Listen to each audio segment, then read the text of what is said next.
Tere päevast, tere tulemast sektorite vahelise mobiilsuse toetamise uue taotlusvooru avamise infopäevale. Taotlusvoor avanes meil 1. detsembril ja täna siis tutvustame natukene seda, kellele see taotlusvoor üldse mõeldud on. Siis räägime meetme tingimustest, räägime sellest, mis asi on teadustegevus. Puudutame intellektuaalse omandi küsimusi ja näitan ka taotlusvormi, et siis oleks teil natuke tuttava, millega on tegemist ja juhin ka tähelepanu mõningatele sellistele punktidele, mis võib-olla on nüüd siin kogemuse. Ma palun teid, olge head, pange oma mikrofon kinni, kui te ei soovi midagi just öelda meile. Ja kõige lõpus siis on meil ka küsimuste-vastuste voor. Nii et üritame 2 tunniga hakkama saada. Aga sissejuhatuseks annaksingi ma sõna Pille Pikkerile, kes on siis teadus- ja arendustegevuse poliitika osakonna nõunik Haridus- ja Teadusministeeriumist. Ja siit siis ka Pille slaidid. Nii, ole hea. Tere hommikust kõikidele ja tere tulemast siis sektorite vahelise mobiilsuse teise taotlusvooru infoseminarile. Mina olen Pille Pikker, Haridus- ja Teadusministeeriumi teadus- ja arendustegevuse poliitika osakonnast ja olen olnud ka üks meetme väljatöötajatest. Miks seda meedet vaja on? Et erinevatest analüüsidest ja uuringutest on selgunud, et Eestis on ettevõtetes töötavate teadlaste arv väike ja erasektori investeeringute protsent SKP-st on madal, mis näitab seda, et tegelikult erasektori teadus- ja arendustegevusalane suutlikkus on madal.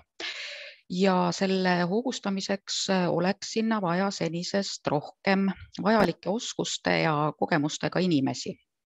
Ja hariduse ja teaduse valdkonna OSKA raporti järgi on suurem osa doktorikraadiga inimesi koondunud just kõrgharidussektorisse ja kraadi omandanud isikud ei leia väljaspool kõrgharidus- ja teadusvaldkonda oma kvalifikatsioonile vastavat rakendust. Ja käesoleva toetuse eesmärgiks ongi tõsta era- ja avaliku sektori asutuste teadus- ja arendustegevuse alast võimekust, mitmekesistada teadlaskarjääri võimalusi ja selle läbi suurendada erinevate asutuste vahelist koostööd. Ja seetõttu on kutse infoseminaril osalemiseks saadetud ka väga erinevatele sihtgruppidele, sealhulgas ka teadlased. Kellele ja mille jaoks me selle meetme oleme disaininud? Palun järgmine slaid.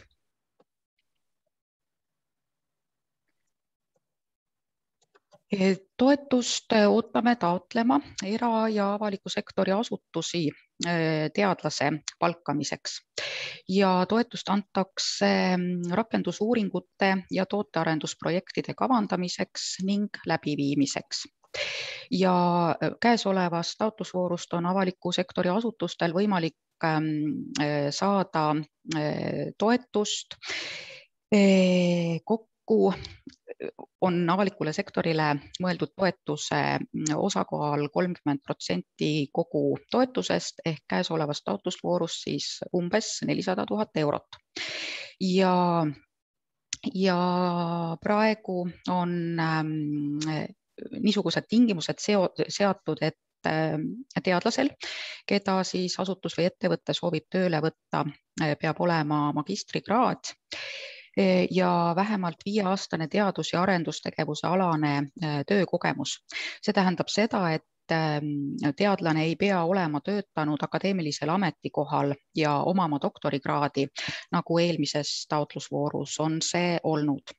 Ja niisuguse muudatuse tingis just eelkõige ettevõtjate soov palgata ülikoolist isikuid, kes ei ole akadeemilisel ametikohal, näiteks insenerid. Aga kuidas täpsemalt käesolevast taotlusvoorust toetust taotleda? Millised on tingimused, kuidas leida õiget teadlast, kuidas leida ettevõtet, kuidas teadlane ja ettevõte võiksid kokku saada? Nendele küsimustele vastavad siis RTK, EAS-i ja ETAG-i esindajad järgmistes ettekannetes. Aga mina tänan ja kui teil tekib küsimusi, et siis ma arvan, et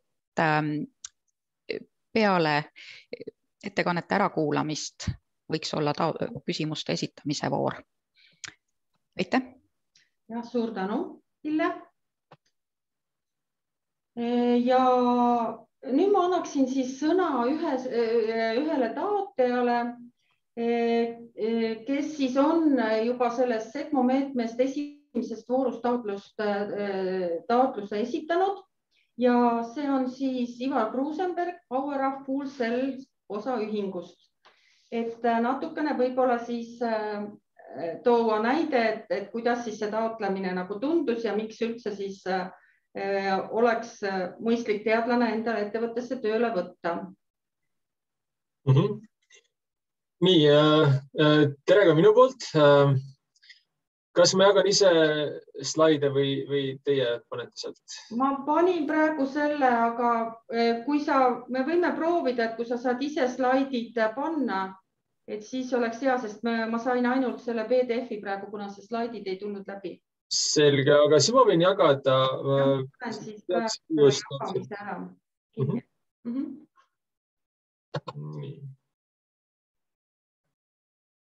Nii, ma loodan, et te näete minu ekraani. Jah, näeme, suur tänu.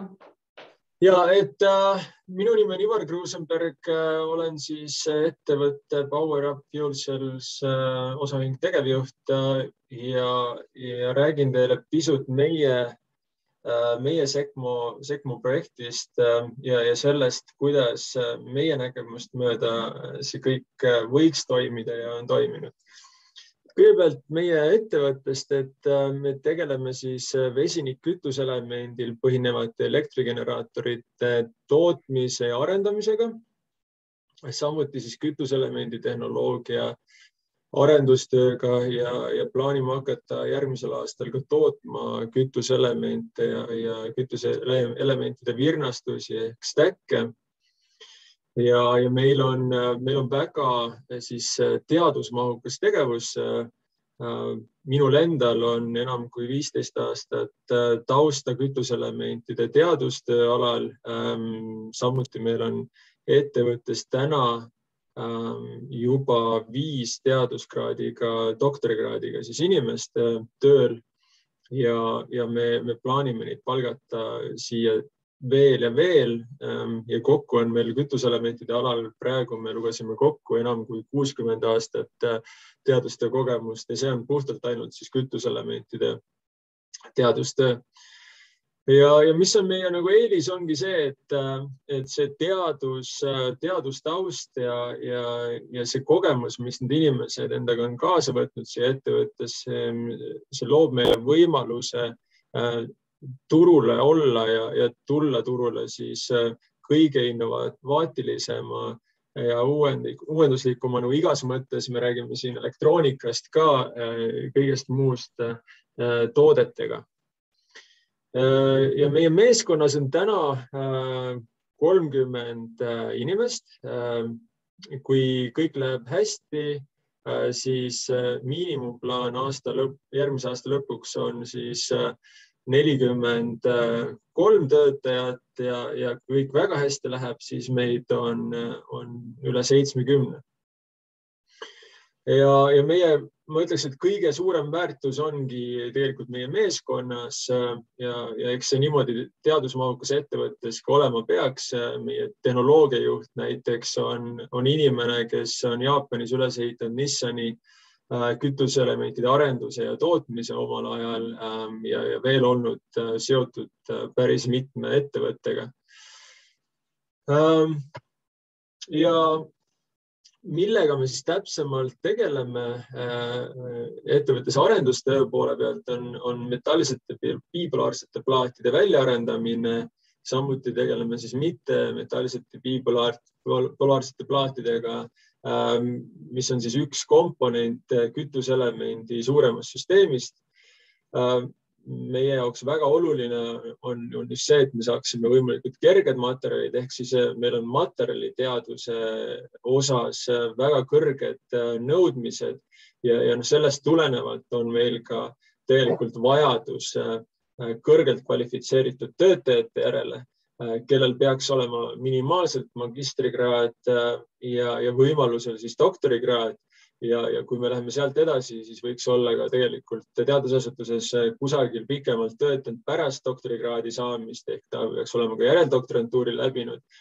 Nii et meie ettevõttes vähemalt on meie arendustöötajatele äärmiselt kõrged nõudmised. Ja sama kehtib siis kõiksugu muude komponentide osas, mitte ainult bipolaarsete plaatide osas, vaid ka seal on katalüsaatormaterjalid, seal on tihendustehnoloogia ja nii edasi, nii et meil on väga kompleksne arendustöö, et seal on, nagu ma ütlesin, materjaliteadus, keemia, inseneritehnoloogia ja samuti siin, mida siin täna ei ole loeteldud, on elektroonika arendamine, kas seal sageli on see, et elektroonikainseneril ei ole see nii palju hariduses kinni, vaid on töökogemuses, aga kas seal me täna näeme, et aina rohkem on vaja sellist kõrgema haridusega ja töökogemusega inimest, kes oleks ka ülikoolis kõige uuemate tehnoloogiatega kursis, sest me räägime isoleeritud siis voolukonverteritest ja nii edasi, mis võib-olla ei ole tavalisele elektriinsenerile kuigivõrd nagu teatav tehnoloogia osa. Ja siin on mõned siis pildid näidised, millega me tegeleme, et aru saaksite, et bipolaarsed plaadid on siis siin allumisel pildil näiteks hallimad plaadid, kus on hallimat värviplaadid, kus on sellised kanalid sees, et siin on vaja ka arvutitehnoloogide osa, et on vaja teha üksjagu simulatsioone, nii et on tegu äärmiselt kompleksse süsteemiga.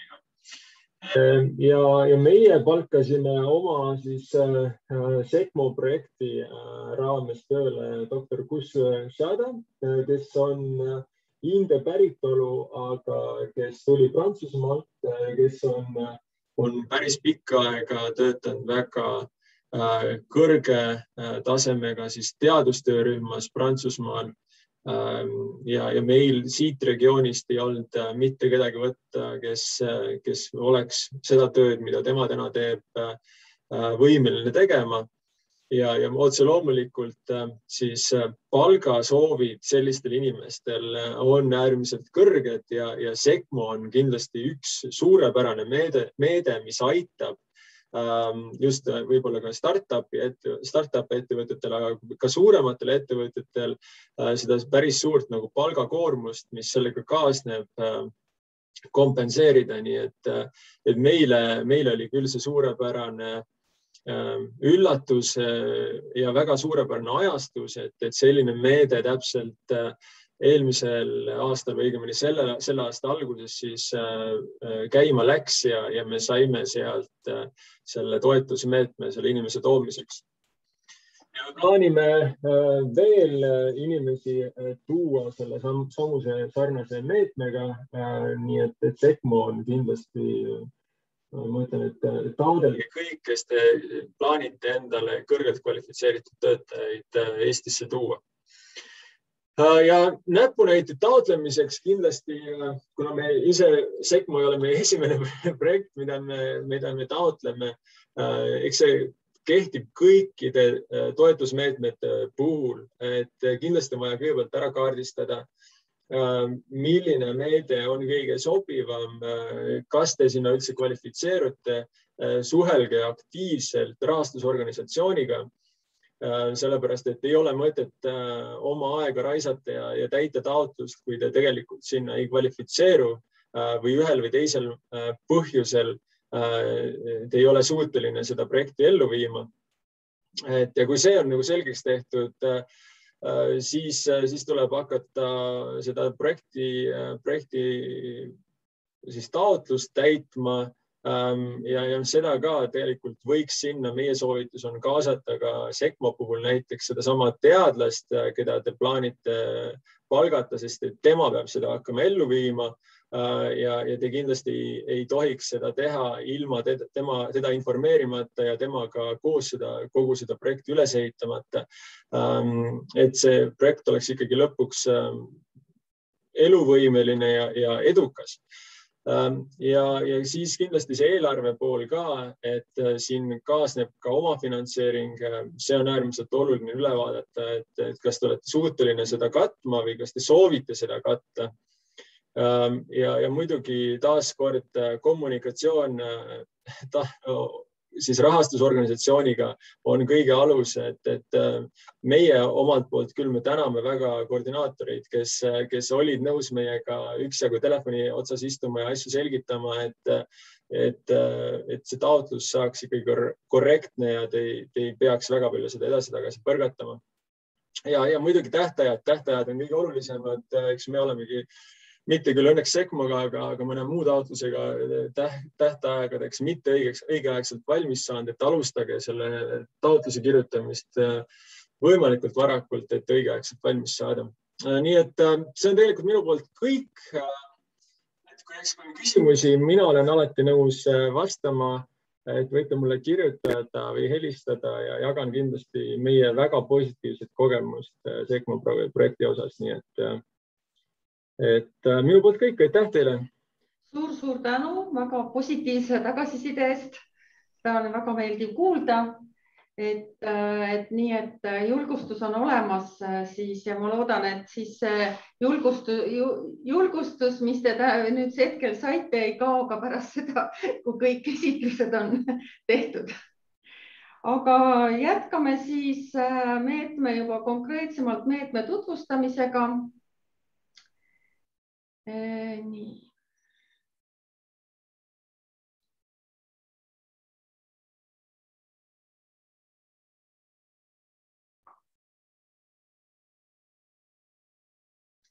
Ja tere siis veel kord.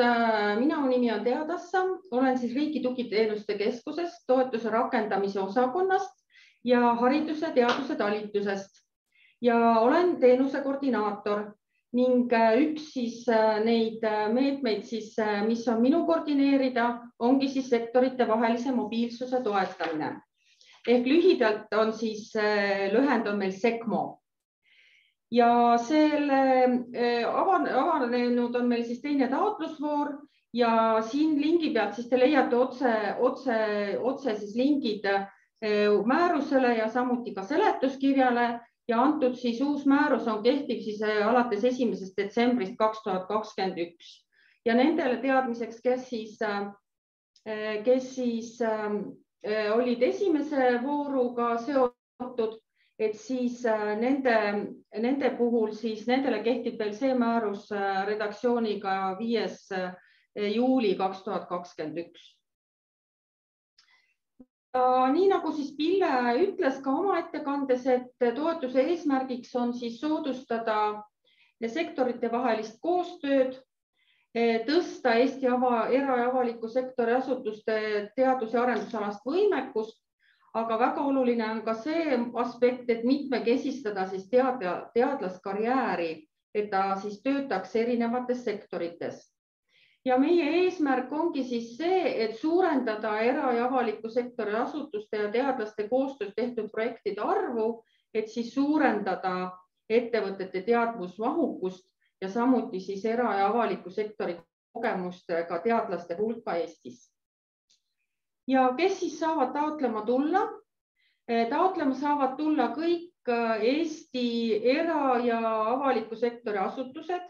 Need peavad siis olema kantud Eesti äriregistrisse ja mittetulundusühingute sihtasutuste registrisse ja avaliku sektori oma puhul siis riigi ja kohaliku omavalitsusasutuste registrisse. Kuid taotlema ei saa tulla korralisel evalveerimisel positiivselt evalveeritud teadusarenduasutused ning tehnoloogia arenduskeskused.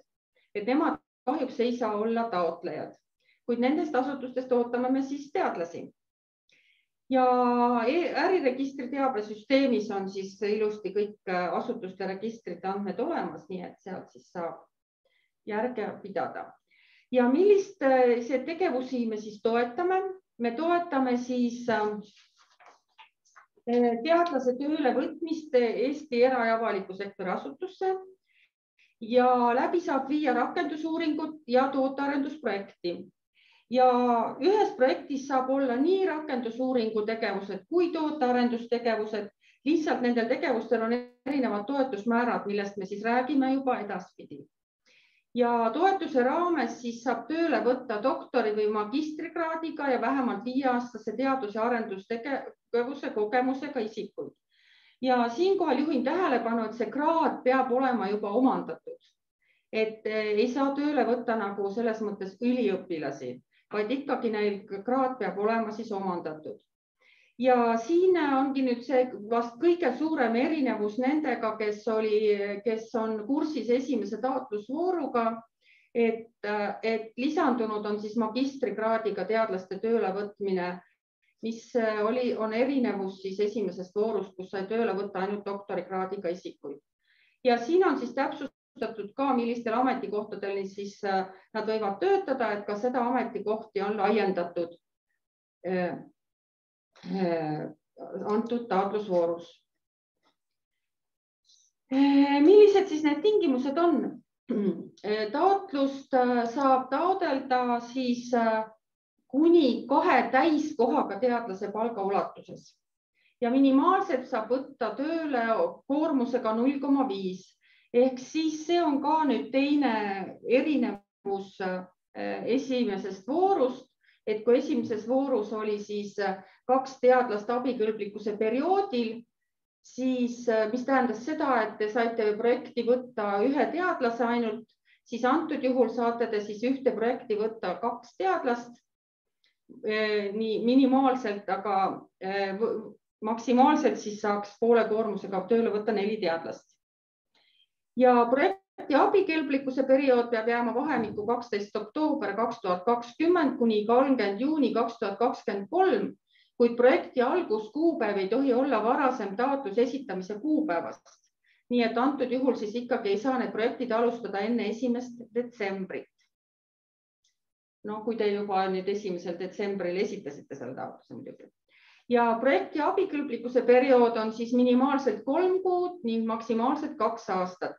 Ehk siis kuni 2-aastaseid projekte saame toetada, kuid palun jälgige seda, et kõik tegevused peavad olema lõppenud 30. juuniks 2023.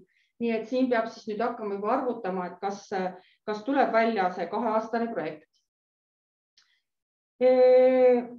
See antud slaidil siis, millest räägib täpsemalt juba Urve Vool, on siis markeeritud see, et kõikidele projektidele antav abi on kas toetus, riigiabi või vähese tähtsusega abi ja erasektorid saavad meil siis riigiabi või vähese tähtsusega abi ja avaliku sektori asutused toetust.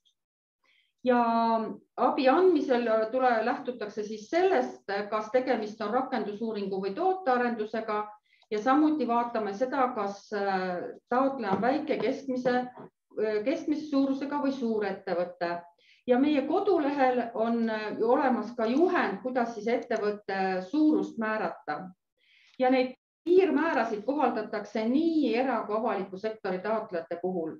Ja oleme toonud ka siin lingi siis komisjoni määrusele, nii-öelda grupierandi määrusele, millega võib ka siis huvilistel tutvuda just ettevõtte suuruse arvestamisel. Ja siin on siis lihtsalt väike abitabel selle kohta, et nagu kokkuvõetult, kuidas siis, kellele ja millist abi saab anda, aga see abimäär sõltub just kõikide taotlejate puhul tegevuse sisust ja taotleja suurusest. Ja antud slaidil siis on meil välja toodud need tingimused, millisel juhul me toetust anda projektile ei saa. Ja siin pööran just tähelepanu sellele, et toetust ei saa anda projektile, kui see teadlane on selles taotlevas asutuses osanik või kuulub toetuse taotleva asutuse juhtorganisse. Ja samuti ei tohi olla see teadlane varem töötanud selles asutuses, kuhu teda tööle võetakse taotluse esitamise aastal mitte üle 3 kuu. Ja see põhjus on lihtsalt selles, et soodustada rohkemate teadlaste siirdumist siis ettevõtetesse. Ja samuti ei tohi olla siis toetuse raames taotletavad tegevused tehtud juba enne taotluse esitamist. Millised siis need abikõlblikud kulud meil on? Projekt on tehtud võimalikult lihtsaks, ehk me räägime siin konkreetsest ühiku hinnast 1 kuu kohta, mis on siis täiskoormusega töötamisel 3264 eurot kuus. Ja kui see koormus on väiksem kui 1,0, siis tuleb vastavalt selles summas proportsionaalselt arvestada. Ja see on siis kalendrikuu arvestus ja meie ühikuhinna aluseks, selle töötamise aluseks on siis toetussaaja teadlase vahel sõlmitud leping, kus siis sätestatakse koormus, periood, mille vältel teadlane toetuse saaja juures töötab ja töö sisu. Ja kui te võtate tööle näiteks 2 või enam teadlast, siis peab nagu välja tooma juba taotluses selle, milline siis on see erinevus nendest tegevustest, mis nad teadlasena teevad. Et ikkagi see sisu, mida see teadlane teeb antud projekti raames, on nendel teadlastel nagu mingid töölõigud erinevad.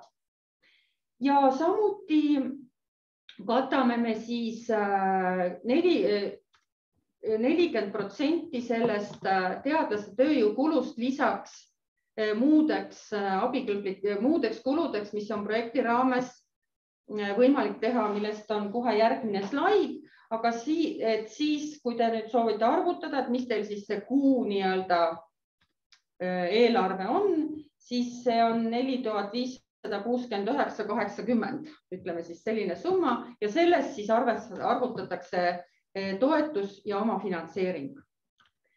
Ja kui on toetus riigiabi, siis enne taotluse esitamist alustatud tegevuste kulud abikõlblikud ei ole. Nii et siis meil on tegemist ühiku hinnaga ja sellest rohkem te võite maksta, aga meie ei hüvita ei rohkem ega vähem kui see, mis on ühiku hind antud taotluses ette nähtud, antud meetmes. Ja siin on siis toodud loetelu, milliseid kulusid te saaksite siis teha antud selle 40% eest, et need peavad siis olema otseselt projektiga seotud, näiteks vahendid ja seadmed võib-olla, mis on vaja projektis kasutada, mingid labori võib-olla rentimised, mingisugused kemikaalid, näiteks muud materjalid. Küll aga ei saa siit katta siis muid personalikulusid. Lisan aga siiski siia juurde, et selle 40% osas ei ole vaja dokumente esitada ega tõendada nende kulude tegemist. Samuti ei pea siis neid kulusid raamatupidamises eristama ühtse määra alusel hüvitatud kulude aluseks olevate kuludokumentide abikõlblikke summasid eraldi. Nii et selle te saate nii-öelda kauba peale ja te ei pea hiljem enam tõendama selle kulude kasutamist. Ja toetuse summa siis kujuneb sellest, kui suur on siis ettevõte ja kas te tellite rakendusuuringut või tootearendust. Maksimaalne toetuse piirmäär on 70% ja omafinantseering peab olema vähemalt 30%. Ja siin on nagu toodud siis väike selline tabelikene arusaamiseks, et siis kuidas need toetusmäärad on arvutatud, et kui te olete väike ettevõte vähem kui 50 töötajaga ja teie aastakäive või aastabilansi kogumaht ei ületa 10 miljonit eurot ja te tellite ja te soovite teha rakendusuuringut, siis on toetusmäär 70. aga juhul, kui siis on tegevused nii rakendusuuringu kui tootearendus sama projekti raames, siis arvutatakse siis toetuse määra aluseks on siis tööde proportsioon. Ja kui te hakkate taotlust tegema, siis tuleb kindlasti välja tuua need tegevused ja rahalised mahud, mis on rakendusuuringuga seotud ja mis on seotud tootearendusega. Üks väike slaid on mul siin ka ettevõtja liigi määramise kohta, millest ka Urve pikemalt hiljem räägib. Kuid ütlen siis seda, et kui te soovite vähese tähtsusega abi, siis ei tohi te olla varasema 3 aasta jooksul saanud siis seda abi üle 200 000 euro ja riigiabi puhul on erisus see, et ei tohi olla raskustes. Ja avaliku sektorile asutustele siis antakse toetust, aga oleme ka toonud siis selle juhendi Rahandusministeeriumi riigiabi kodulehele, kus te saate ka siis ise vaadata, kuidas seda ettevõtte suurust määratletakse. Ja esimene taotlusvooru avasime siis 1. detsembril ja taotlusi saab esitada kuni 30. juunini. Ja nii nagu Ivar ka siin eespool ütles, palun ärge jätke viimasele minutile.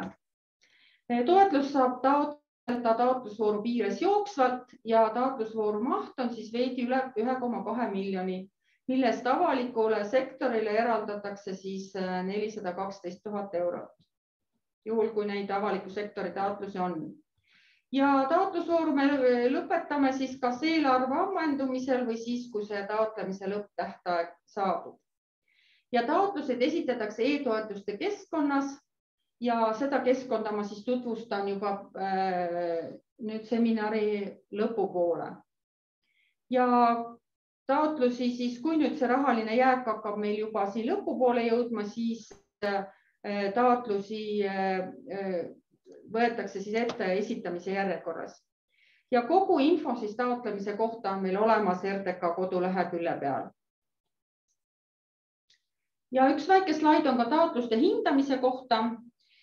Taotlusi hindavad oma valdkonnas pädevad eksperdid ja meetme juurde moodustatud ekspertkomisjon.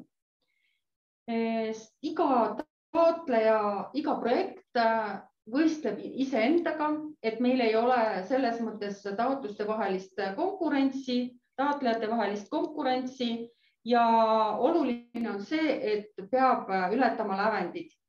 Esimeses punktis, kus hinnatakse seda, kas tegevus vastab teadus- ja arendustegevuse tunnusele, peate te saama siis ekspertide hinnangu, et jah, see on teadustegevus ja kui tegemist ei ole teadustegevusega, siis tegelikult edasine hindamine ei olegi nagu vajalik, sellepärast et siis on selge, et te seda rahastust ei saa. Ja ülejäänud valikukriteeriumite puhul siis projekti mõju meetme eesmärkidele on lävend 3 ja punktides 3–5 on siis lävend 2,5. Hinnatakse skaalal 1–5 sammuga 0,5 ja taotluse menetlemise tähtaeg on 60 tööpäeva taotluse esitamisest alates. Kui te soovite, kui teil on mingid probleeme, muresid, soovite nõu, kuidas siis taotlusvormi täita, mis on tingimused, siis saate alati minu poole pöörduda ja samuti on nõustamiseks valmis Viktor Muuli, nutika spetsialiseerumise valdkonna juht Eesti Teadusagentuurist ja Reelika Alliksar-Williams arenduskoostöö ekspert EAS-ist. Et ükskõik siis, kelle poole te meist 3 pöördute, te igal juhul saate oma vastuse või me siis suuname siis ühele või teisele, et selles mõttes ei pea mõtlema seda, et kelle poole ma siis nüüd pöördun, võite mulle kirjutada ja ma alati siis leian selle inimese, kes oskab vastata, kui ma ise millegipärast hätta peaksin jääma. Aga siinkohal mina oma selle esimese esitluse lõpetaks ja jooksvalt ilmselt on juba chati, vastatakse küsimustele, aga küsimustele vastamise osa on ka lõpus, et siis ma annaksingi tegelikult praegu sõna siis Urve Voolule.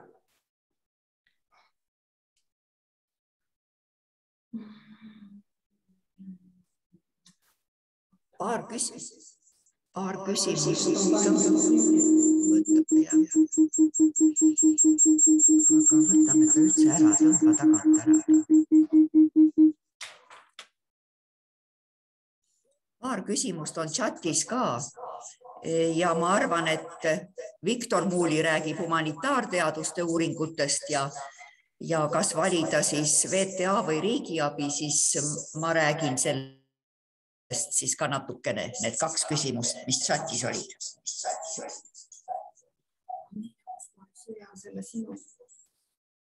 Järsku ma ise siis saan teda. Kas mingid lisaseadmed saaks kinni panna, nii väga kajab?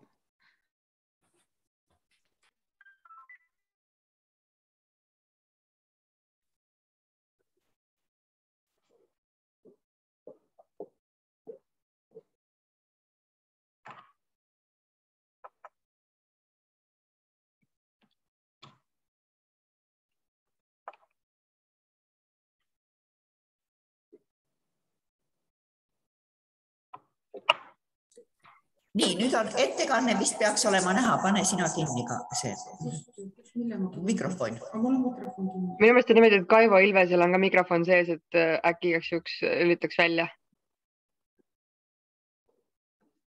Nii, kas ikkagi?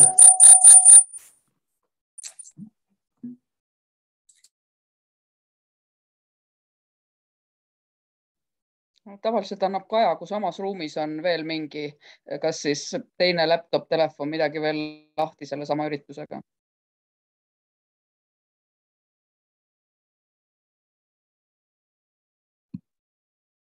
Kas te nii ei saa, et te räägite, ma ei tea, mis mikrofon teal on, et te räägite lihtsalt nagu tea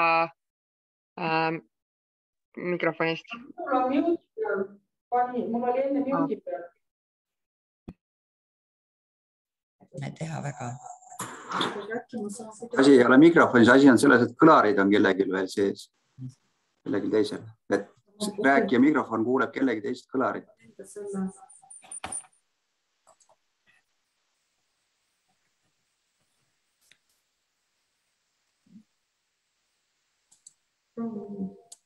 Ikka on, midagi ei ole vahet. Nii, teeme siis niimoodi. Ma panen enda arvuti kinni ja tee sina minu ettekanne lahti. Vabandust.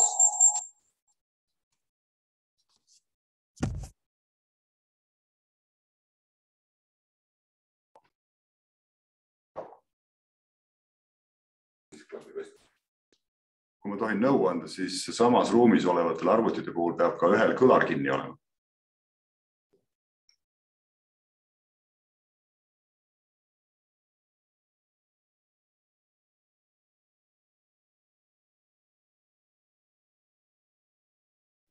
Me loodame, et me nüüd ei kaja. Vabandust.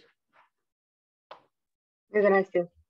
Nii, mina olen siis Urve Vool Riigi Tugiteenuste Keskuses ka samast talitusest, kus tea, ja ma püüan natukene rääkida nüüd riigiabist, mis üldse põhimõtteliselt on ju selge, et sellest toetusmeetmest on võimalik anda, kas on riigiabi, vähesetähtsusega abi või toetust. Ja siis kõikide nende erinevate abide andmise juures on tegelikult väga oluline siis ettevõtja suurus ja ka teatud ettevõtjate juures siis raskustes olemise hindamine. Et tegelikult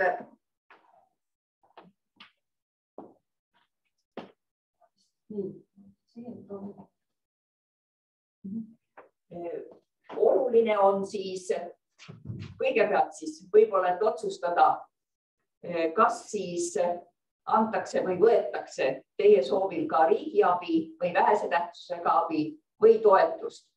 Et oluline on nüüd see, et kõikide taotlejate liikide puhul tea rääkis, kes saavad taotlejad olla, et ettevõtjate puhul kindlasti ei saa anda mingit muud toetust kui riigiabi, kuna tegelikult Euroopa Liidu aluslepingus on öeldud, et igasugune antav abi võib kahjustada teatud ettevõtjaid ja teenuste osutamist mistõttu siis tegelikult peaks ettevõtja valima kas siis riigiabi või siis vähese tähtsusega abi.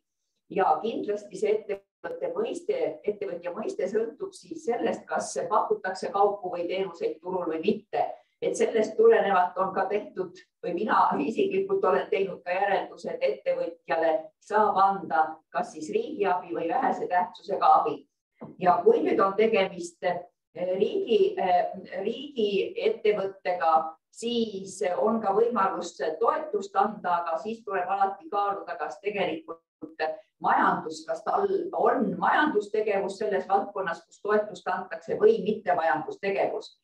Ja kui nüüd natukene nendest 3 liigist rääkida, siis chatis oli ka üks küsimus, et oleks vaja väga selgelt vahet teha, kuna siis tegelikult riigiabi antakse ja kuna VTA-d antakse.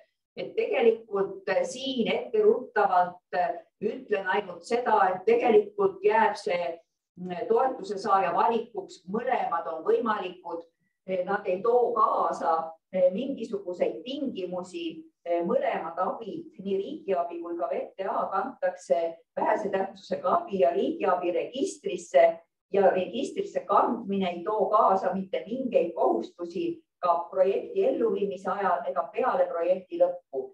Nüüd on oluline see, et VTA andmisel on natukene leebemad tingimused, aga tal on ka piirmäär.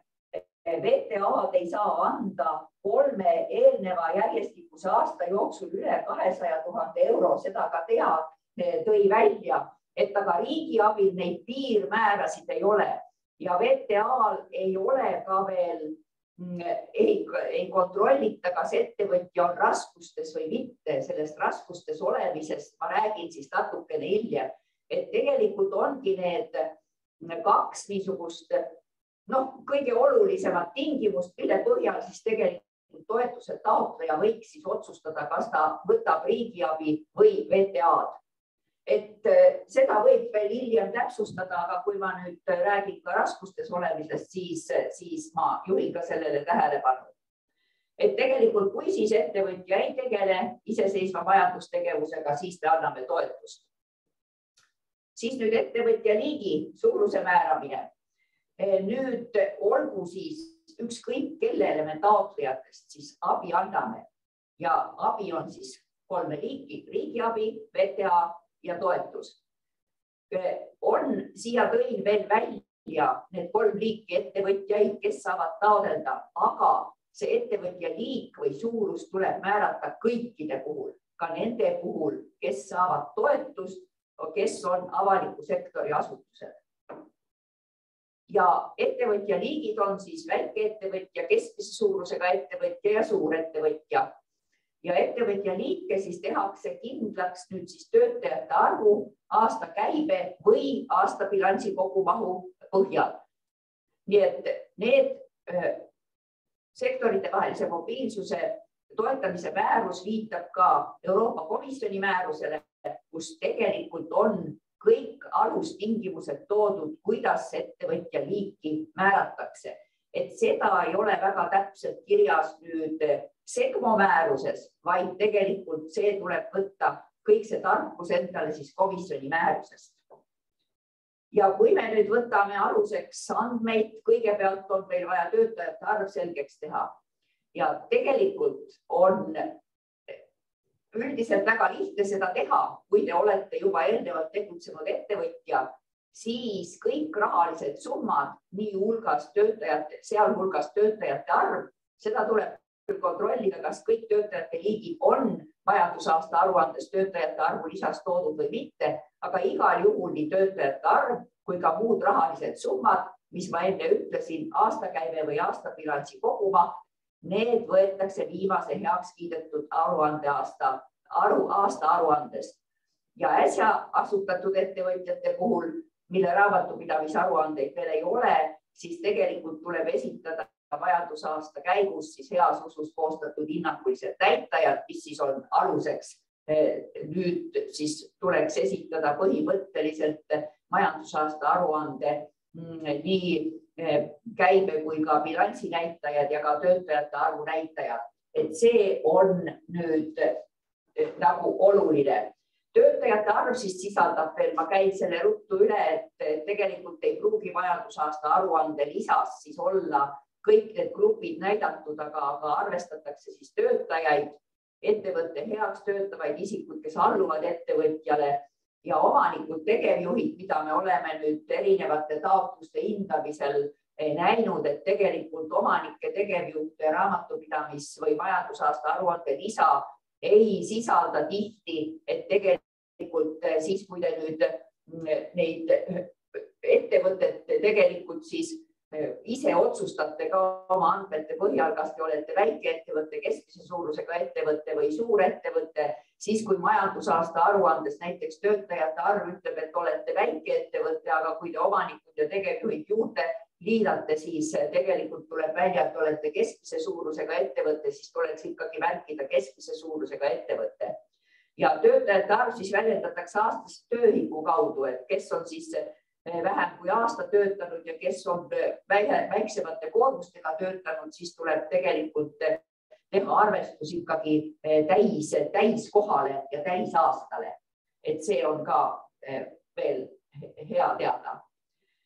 Siis kõige olulisem võib-olla nüüd esimese numbriliste näitajate lõpuks on välja tuua, et tegelikult ei saa piirduda ainult taotleja andmetega, vaid tegelikult tuleks arvestada kõiki kontserni kuuluvaid ettevõtteid või see võib-olla see kontserni sõna on paha sõna, aga arvestusse lähevad nii partnerettevõtted, kui teil on või teie enda partnerettevõtted, siis ka seotud ettevõtjad.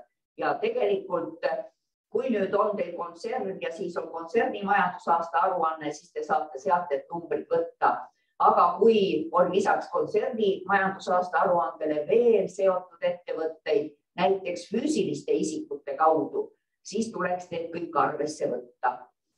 Ja töötajate arv siis on tõesti oluline, et tuleks arvestada absoluutselt kõik partneri ja seotud ettevõtete andmed ja lisaks siis kuni füüsiliste isikuteni välja. Ja kõige lihtsam variant, kui ettevõte on autonoomne, et ta on iseseisev või tal on kuskil osalus alla 25%, siis loetakse ettevõtet autonoomseks, siis arvestame ainult ettevõtja suuruse määramisel siis selle autonoomse ettevõtja andmeid ja majandusaasta aruandes toodud andmeid. Siis natukene panin siia ikkagi veel seda partneri ja sidusettevõtjate arvesse võtmist, et kindlasti meie koordinaatorid, kui te olete taotluse esitanud ja märgite siis oma ettevõtja liigi, siis meie koordinaatorid või menetlejad, kes teie taotlust vastu võtavad, kontrollivad ka seda ja vajadusel viitavad kindlasti äriregistris olevatele andmetele või majandusaasta aruannetele ja me saame sealt kätte ka tegelikult teie seosed ja siis kindlasti teiega saab see läbi vaadatud ja arutatud ja tegelikult siis õige suurus määratud. Siia tooks niisuguse praegu audititel päevakorras oleva teema, et oleme andnud ühel aastal ettevõtjale toetust, kus hiljem on tulnud tegelikult välja, et majandusaasta aruandes on üks natukene mitte väga hea lause, mis ütleb, et mul on väga palju töötajaid. Ma praegu ei ütle konkreetset ettevõtet, ma lihtsalt toon näite, et on hulga töötajaid, aga kui vaadata majandusaasta aruande numbreid, näiteks töötajate lisa, siis seal ei ole need numbrid sellised, mis on tegelikult majandusaasta aruandes jutus toodud. Et palun vaadake siis ikkagi need arvestused endal üle, et ei tekiks hiljem küsimust, et tuleb kunagi riigiabi audit ja teie suurus on tegelikult siis määratletud valesti või ei ole õige, et siis sellest tulenevalt on ka siis toetuse määralt, et ei tekiks olukorda, et hiljem oleks mingi osa toetusest vaja siis tagasi maksta. Ja veel on oluline siin, et suur ettevõtja on alati see, kellel on tegelikult 25% või enam kapitalist või hääleõigusest avalik õigusliku asutuse kontrolli all. Seda te ka kindlasti kõik ise oma majandusaasta aruannetest näete. Siis veel on oluline, et seesama liigitamine, kui me nüüd oleme rahalised andmed ja töötajate arvu aluseks võtnud, siis tuleb välja, et te olete näiteks keskmise suurusega ettevõte, aga see keskmise suurusega ettevõte peab olema 2 järjestikusel aastal. Et kui nüüd on 1 aasta, te näete ka seda majandusaasta aruandes, teie 2021. või 2020. aasta majandusaasta aruandes on ka 2019. Ja kui need mõlemad näitavad, et te olete siis tegelikult keskmise suurusega ettevõte, siis saategi keskmise suurusega ettevõtjana toetust taodelda. Aga kui näiteks olete 2019 väikeettevõte ja 2020 keskmise suurusega ettevõte, siis tuleks tegelikult ka 3. aruandeperiood juurde võtta, see tähendab 2018 ja vaadata siis, mis suurusega te ettevõte olete siis 2 järjestikusel aastal ja see siis tuleb ka taotlusse märkida. Et igal juhul vaadatakse neid aastalõpu seisuga ja majandusaasta aruandes on teil kõik need aastalõpu seisud olemas. Siia tõin ühe näite, et tegelikult kui on nüüd see vaatlusalune aasta, 2019 taotleti toetust ja siis olite te keskmise suurusega ettevõtja, aga 2018 olite suurettevõtja ja nüüd ongi 2 erinevat aastat, siis tuleb juurde võtta veel 3. aasta ja siis 3. aasta tuligi, et te olete ka see suurettevõtja. See tähendab, et taotlejana te oletegi siis suurettevõtja. Ja siin on näited, ma ei hakka neid rohkem lahti rääkima, et igal juhul, kui taotluse esitamisele eelneval 2 perioodil ei ole ettevõtja liik üks ja sama, siis palun võtke juurde 3. aasta ja vastavalt sellele siis tehke otsus. Siis nüüd toetuse määr tõin siia veel juurde, et toetuse määr siis sõltub sellest saaja liigist. Ja siis ka veel, kas ta on rakendusuuring või tootearendus, sellest ka Tea rääkis, et oleks siis nagu piltlikult ka näha, et palju te toetust saate, siis sõltub see ettevõtja liigist ja kas antakse toetust tootearendusele või rakendusuuringule ja need protsendid on küllaltki erinevad ja vahed on päris suured, et on näha, et toetuse taotleja või hiljem toetuse saaja oma finantseering on ikka väga-väga suur. Et palun siis seda hästi vaadata, mis suurusega te ettevõtte olete ja seda ka etteruttavalt, et hiljem ei oleks siis tegelikult mingeid probleeme. Siia oleks vist veel õige juurde öelda, et kui te taotlemisel on teil see suurus määratud, siis see, mida te teete projekti elluviimise 2 järgneval aastal, muutute järsku keskmise suurusega ettevõtjast suurettevõtjaks, siis see ei mõjuta teie toetuse määrasid, mahtusid ega projekti elluviimist. Seda kontrollitakse just nimelt taotluse esitamisel ja hiljem võib see muutuda. Nüüd raskustes olemine. Veel on üks oluline punkt, et see on ka nüüd kirjas tegelikult SECO määruses, et riigiabi ei saa anda siis ka toetuse taotlejale, kes on siis raskustes.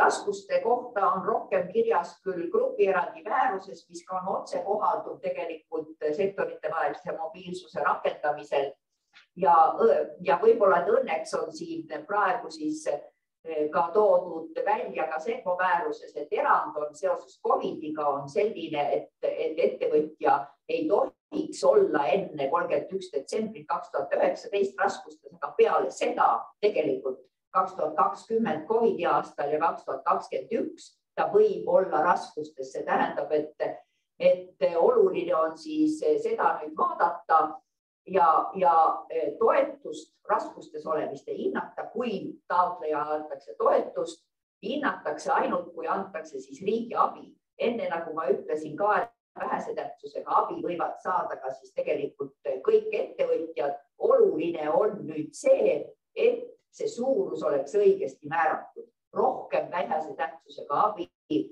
juures nagu olulisi punkte üldse ei ole. siis kindlasti tõin siia ühe väikse slaidi, et alla 3-aastaste VKE-del ei peagi raskusi kontrollima ka riigiabi andmisel.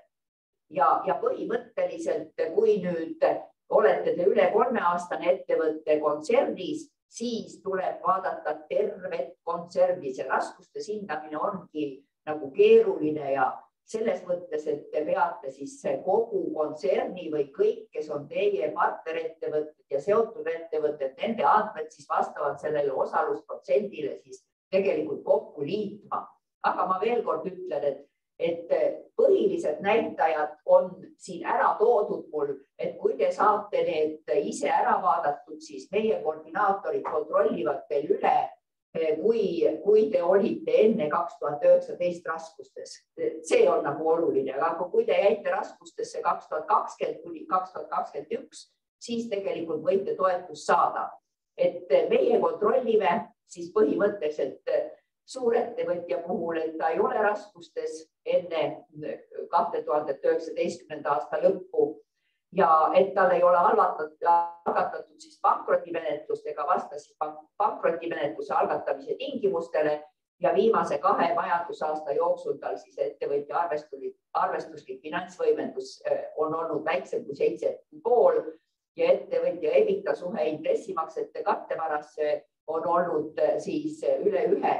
Et neid arvestusi te saate ise teha, jälle on kõik andmed majandusaasta aruandes ja meie kodulehel on ka juhend selle kohta, kus tegelikult on see kõik ka kirjas, et te saate ka seda siis kasutada. Aga jälle, kui tekib mingi küsimus, siis koordinaatorid ka abistavad. Siis keskmise suurusega ettevõtte täpselt sama, et ta ei ole nüüd raskustes olnud enne 2019. aasta lõppu ja tema siis oma kapital peab olema vähemalt pool osa kapitalist ja temale ka ei ole algatatud pankrotimenetlust ega ta vastab pankrotimenetluse algatamise tingimustele ja ei ole saanud päästmisabi ega ümberkorraldusabi. Et siis on kõik korras, saate toetust taotleda, aga jälle ikkagi tuleb võtta terve kontsern ja kui te selles kontsernis olete keskmise suurusega ettevõtja, arvestades kõiki teisi kontserni või teisi sõltu seotud või partnerettevõtteid, siis näitajad sobivad, võite toetust saada. Ja väikese suurusega ettevõte ei ole raskustes, kui tema suhtes ei ole algatatud pankrotimenetlust ega vasta pankrotimenetluse algatamise tingimustele või maksejõuetust ei ole välja kuulutatud ja ei ole saanud siis tegelikult päästmisabi ja ümberkorraldusabi, siis te raskustes ei ole. Sest tegelikult see väikese suurusega ettevõtja võib olla ka raskustes peale 2000 või enne 2019. aasta lõppu. Nii, siis veel üks ainukene punkt, mida ei ole küll kusagil väga kirjas, aga arvestada tuleb, kuna Tea ütles ka taotluse esitamise aega. Et see on oluline, et riigiabi andmisel peab olema ka ergutav mõju täidetud. VTA andmisel ka see tingimus ei pea olema täidetud. See tähendab, et loetakse, et abi andmisel on ergutav mõju siis, kui abi saaja on asjaomasele liikmesriigile esitanud kirjaliku abi taotluse enne projekti või tegevusega seotud töö alustamist. Et minu kommentaar on siia juurde, et palun ärge siis töölepinguid sõlmige enne, kui tegelikult taotluse esitate. Need kuupäevad on olulised. Ja kokkuvõtteks, et siis on hästi oluline, et toetuse määr on vastavalt ettevõtja liigile ja kindlasti ka siis see toetuse määr sõltus, ma veel kord ütlen ka, kas on rakendusuuring või on tootearendus, aga kõigepealt kõikidel taotlejatel tuleb kindlaks teha liik. Ja raskustes olemise hindamisel ja ka siis liigi hindamisel tuleb siis arvestada kontserni ja põhimõtteliselt saab siis anda riigiabi, VTA-d ja toetust, saate ise siis ka oma andmete põhjal mõelda, mis siis on, mida siis võiks anda ja oluline on, et erand on raskustes hindamiseks ja VTA andmisel raskusi ei hinnata ja kõik, kes tahaksid VTA-d saada lihtsamalt, siis saate kontrollida oma riigiabi, oma VTA jääki riigiabi ja vähese tähtsusega abi registrist kodulehel, saate sisestada oma nime ja kõik teile antud abid, sealhulgas ka riigiabi tuleb välja ja ka VTA jääb ja kui meie teile siis nüüd hakkame seda abi andma, siis meie kanname ka kõigepealt vastavalt otsusele selle abi siis registrisse, kas siis riigiabi registrisse või VTA registrisse ja hiljem siis iga makse saamisel ka täiendame seda riigiabi registrit. Minu poolt on kõik, aitäh.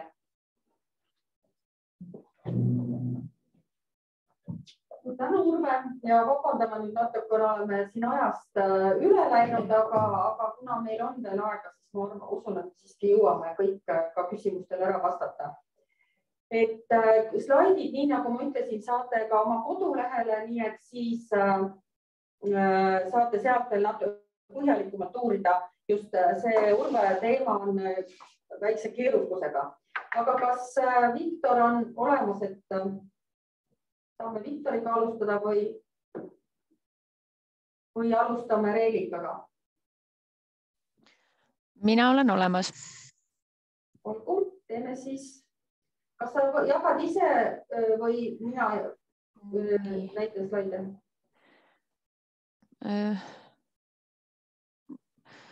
Nüüd... Ja, ma võin ise ka panna. No pane sina praegu. Siis ma teen natuke...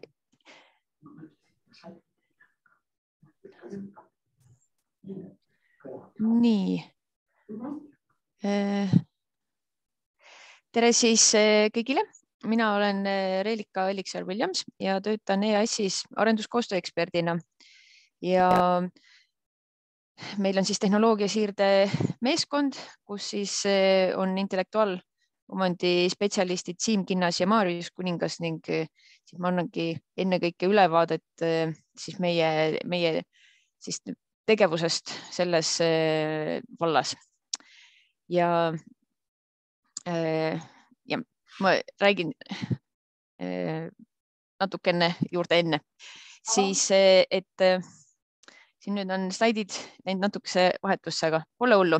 Et siis sissejuhatus intellektuaalomandi küsimustesse ja et mis siis teadlase palkamisel tekkida võivad. Ja kõikide küsimustega ootame siis konsultatsiooni ja see konsultatsioon on siis ka tasuta. Nii, ja siis, et intellektuaalomandi nõustamine strateegilise poole pealt on siis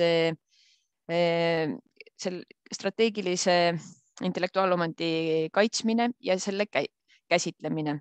Siis on meil tehnoloogiasiirde teenused, ettevõtetele vajalike tehnoloogiate ja intellektuaalomandi siis otsing, litsentsi läbirääkimiste nõustamine, ettevõtte oma intellektuaalomandi pakendamine ja kommertsialiseerimine.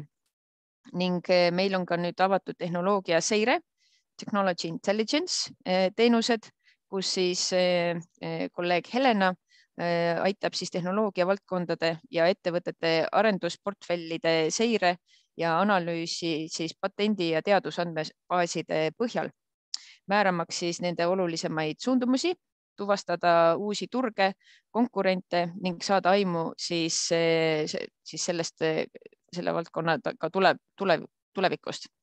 Nii, ja siis nüüd siis järgmine slaid. Et kust siis intellektuaalomand sektoraalses mobiilsuses tuleb, et seadusega kindlaks määratud intellektuaalomandi õigused jagunevad autoriõiguseks ja sellega kaasnevateks õigusteks ja võid 3 korda nii, ja tööstusomandiks, mille objektideks on siis kaubamärgid, patendid ja kasulikud mudelid, tööstusdisaini lahendused. Intellektuaalomandi õigused annavad võimaluse kaitsta siis firma mõningasi immateriaalseid varasid, isegi siis juhul, kui ettevõttel intellektuaalomandi kaitset vajavat vara pole, peab olema siiski teadlik teiste ettevõtete õigustest, sest teadmatus võib põhjustada väärtuslike õiguste kaotamise, kulukat kohtuprotsessi või siis ka mõlemat. Ja siis koostööd alustades peab meeles pidama, et kummalgi poolel võib olla või on juba varasemast siis oma taust intellektuaalomand, et mis on siis autoriõigus ja tööstusomand, mis jagunevad edasi veel siis tarkvara, artikleid ja muu seesugune ning leiutised, oskusteave ja andmed.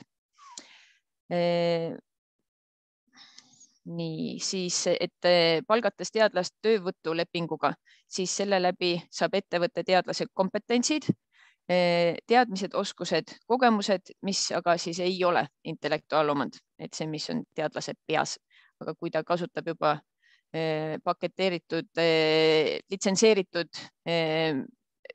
teadmuse tulemust, tehnoloogiat, siis on vaja läbi rääkida need kasutamistingimused. Siis järgmine slaid. Et siis, mida ettevõte tegelikult vajab? Ta vajabki ennekõike teadlase kompetentsi, oskusi, teadmisi ja kogemusi.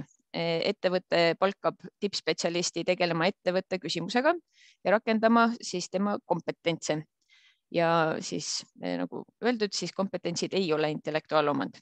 Spetsialisti töö tulemusena tekib ettevõtte intellektuaalomand ja võimalik, et projektis on vaja kasutada ka siis teadus-arendusasutuse intellektuaalomandit. Sellisel juhul sõlmitakse eraldiseisev litsentsileping teadus-arendusasutuse ja ettevõtte vahel. Siis järgmine slaid. Konfidentsiaalse informatsiooni käsitlemine. Et iga juhtum on erinev. Soovitame alati läbirääkimistele eelnevalt ning nende käigus konsulteerida siis EAS intellektuaalomandi spetsialistidega, täiesti tasuta konsultatsioon ja siis nad aitavad üleüldse kaardistada siis ettevõtte poolt, et mis oleks nagu siis ettevõttele kõige mõistlikum lahendus intellektuaalomandi osas. Ja toome siin välja konfidentsiaalsuse osa, et töötaja siis ei avalda talle teatavaks saanud ettevõtte tundlikku teavet ja ettevõte tagab, et konfidentsiaalne informatsioon on ohjatud ja tähistatud. Nii, siis järgmine slaid. Ja et iga juhtum on erinev, et rusikareeglit ei ole ja näidislepinguid on nüüd juba ka väga palju tekkinud ja siis kui me saadame slaidid, siis me saadame ka varasemalt juba siis välja töötatud intellektuaalomandi õpiku ja loodetavasti järgmise aasta alguses tuleb ka veel uuendatud versioon sellest välja. Nii, ja siis et siis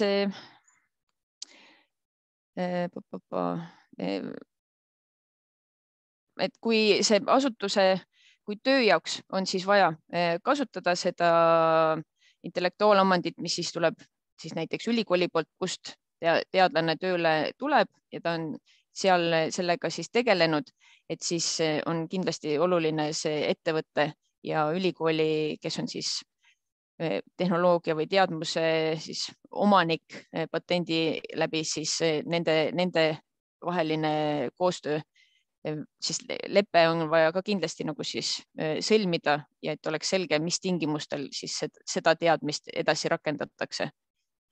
Nii, järgmine slaid. Ja siit tegelikult ma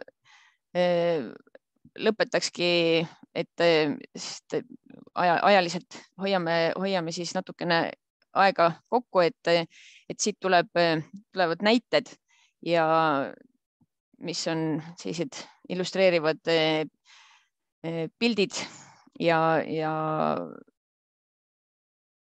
siis minu poolt on kõik, et siin kõige lõpus tulevad ka kontaktid, et kui on küsimusi, siis võtke julgelt ühendust. Aitäh! Suur aitäh, Reelika, ja vabandame siis, et nüüd sinu natukene jäi lühemaks sinu esitlus, aga kõik esitlused on saadaval veel hiljem kodulehekülje peal. Kas Viktor on juba meil seal? Kas keegi näeb Viktorit?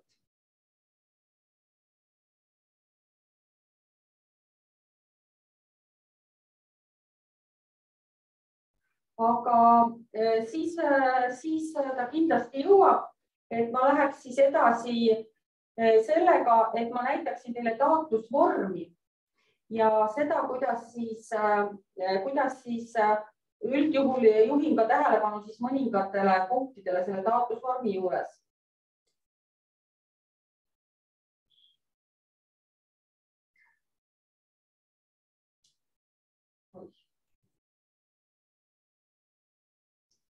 Nii, kui te nüüd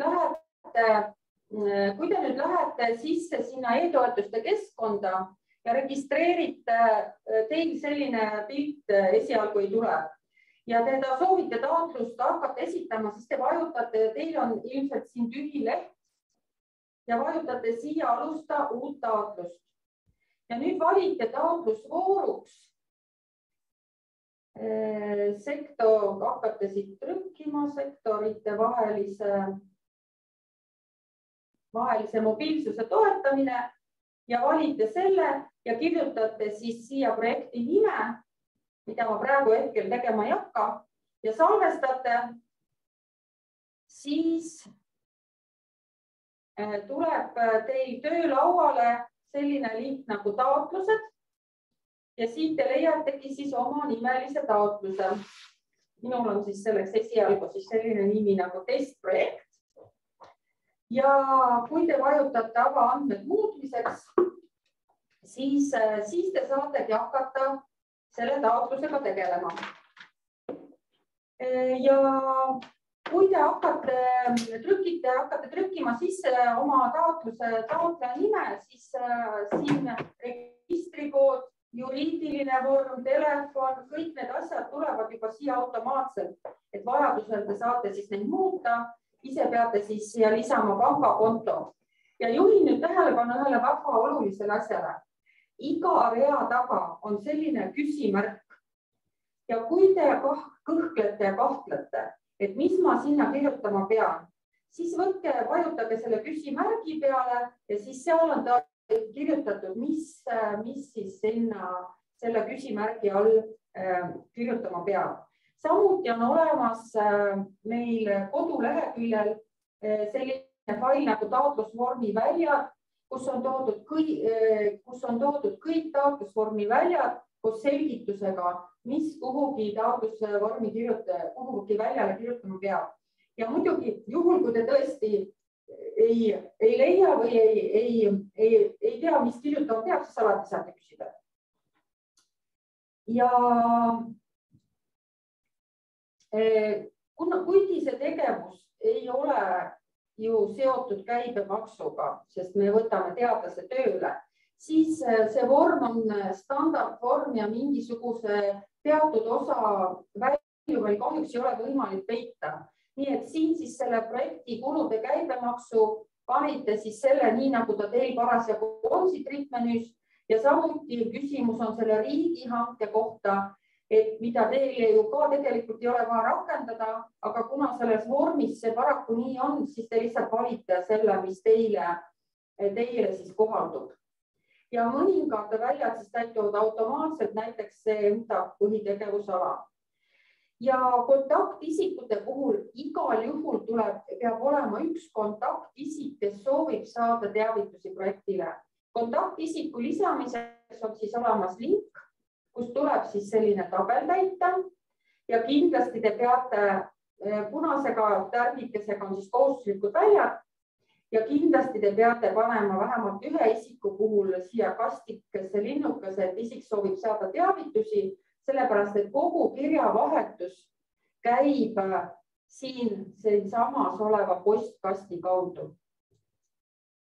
Nii et siin samas taotluse juures on postkast, kus meie hakkame teile kirju saatma ja teie meile siis vastate. Ja määrata siis ära ettevõtte tüübi, sellest me oleme nüüd täna juba pikalt ja laialt rääkinud. Ja kui on vajadus mingisuguseid lisadokumente panna, näiteks teil on väga suur kontsern, et te juba ise olete selle kontserni puu ära teinud, mis on väga tore, siis saate selle lisada, võib-olla lisate veel mingi selgituse ettevõtte tüübi juurde. Ja kui teil jääb see täitmine mingil hetkel pooleli, et midagi tuli vahele, siis kindlasti vajutage nuppu salvesta mustand. Siis teie tehtud tegevused, teie kirja pandu ei kao. Ja kui te tunnete, et olete selle leheküllega saanud lõpuni, siis vajutate salvesta ja jätka. Ja siis ta läheb järgmisele lehele. Ja kui seal on mingi viga, siis te näete, siin on nüüd kastike õnnestumise teade, andmed on salvestatud. Kui siia tuleb nüüd mingisugune punane jutt, siis järelikult teil on midagi valesti ja see teade kindlasti ütleb ka, kus on mingid puudused. Ja nüüd siis projekti number genereeritakse automaatselt, siis on projekti nimetus, mille te juba olite valinud eelnevalt. Soovitame siis, et see projekti nimetus võiks siis kajastada ikkagi seda,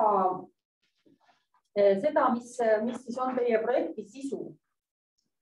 Ja projekti alguse ja alguse puhul siis palume kindlasti tähele panna seda, et projekt ei tohi alata enne taotluse esitamist ja projekt saab kesta maksimaalselt 2 aastat. Nii et siis saate projekti alguse lõpppäeva valida, aga projektid kõik tegevused peavad olema lõppenud 30. juuniks 2023. Ja nüüd juhul, kui teil on sarnaseid taotlusi veel, mis on nagu sisuliselt võiksid olla sisuliselt seotud selle antud taotlusega, siis te valite siit jah ja siis teil tuleb selline kastikene, kus te lisate siis siia rahastaja nime, toetuse täpsustuse, et siis lisate andmed siis selle projekti kohta, mis võiks olla sisuliselt seotud antud projektiga. Mina hetkel panen, et meil seoseid ei ole, salvestan ja jätkan ja seda lehekülge teie enam täitma ei pea. Kuna partnerid selles projektis ei ole, siis siin kuvatakse maksesaaja andmed. Ja siin rohkem midagi teha ei ole vaja. Et kui nüüd maksesaaja erineb sellest taotlejast, siis seda tuleb juba näidata taotleja sakil. Ja jõuame meegi kõige tähtsama saki juurde, mille nimeks on sisu. Ja siin nüüd juhin tähelepanu kõigepealt juba alguses esimesele punktile ja nimelt see, et te peate kindlasti panema linnukese sellesse kasti, et valdkond, millesse panustab. Ja teiseks, te peate kindlasti valima sellest, kulud on hüvitatud ühtse määra alusel, te peate siit valima 40%, sest muidu teil hiljem eelarve klappima ei hakka. Ja projektil on siis meil väljundid ja neid väljundid siis saab olla maksimaalselt 2. Kas rakendusuuringu projekt või tootearenduse projekt. Ja need on toodud RIP-menüüst. Meie tegime antud projekti selliselt, et nagu meil oleks nii rakendusuuring kui tootearendus, aga kui teil on ainult rakendusuuring, siis te valitegi ühe väljundi. Mitte midagi ise kirjutama kuskil, sinna ei pea. Te valite väljundi RIP-menüüst. Ja edasi juba hakkate siis vastavalt siis püsimärgi all toodud selgitusele täitma neid projekti kirjeldusi. Toote siis välja, miks see projekt on vajalik. Millised on need eesmärgid ja tulemused. Toote välja kirjelduse, kes need on see teadlane või teadlased, kelle te tööle võtate. Ja väga oluline punkt on siin see teaduslik tase. Kus te siis juba kirjeldate täpsemalt ära, et millised nende eesmärgid ja meetodid ja metoodikad on selles uuringus ja kes on siis see meeskond, kes hakkab seda uuringut läbi viima. Samuti kirjeldate siis põhjendatust, teostatavust ja nüüd on siis selline see lahtrid nagu projekti lühikokkuvõtte avalikkusele.